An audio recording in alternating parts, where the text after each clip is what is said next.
I'm Jeanette Windle. I am an author of 21 books, 16 fiction and 5 nonfiction. Today we'll be talking about writing the true life title. Think 4 points. The first one is gathering your material. Interviews. If you are going to be interviewing, think of 20 to 30 hours of interviews for a 50,000 word book.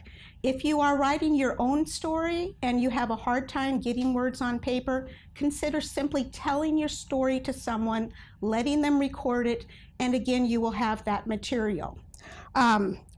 Think 2 things. One, think stories. What are the stories that are constantly told about the story or person you are writing about?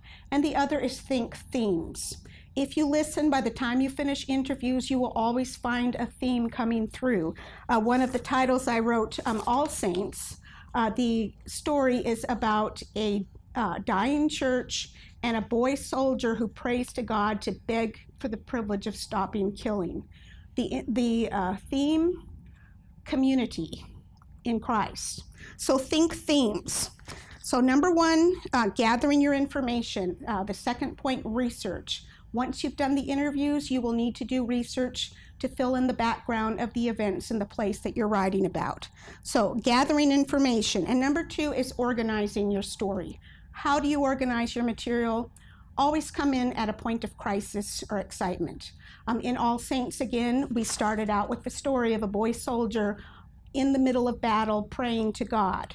Hope Underground, a book that I wrote about the Chilean miner collapse and rescue in 2010. Crisis, that moment of the mine collapsing. Start at a point of crisis and then simply go back and tell the story chronologically, telling each of your scenes and then weaving them together with your background material. Point number 3, writing a compelling story. Think of just 2 things. The first is to write your story as scenes, as though you were writing a novel. Dialogue, plot, description.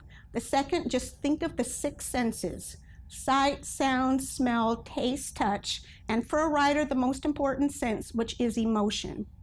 And then finally, number 4, ending your story. Don't leave your reader hanging. Always end up with an epilogue that tells where the story is today and bring it back to the theme that you've started the story with. So think of those 4 points: gathering your material, organizing your story, writing the story, and then ending well.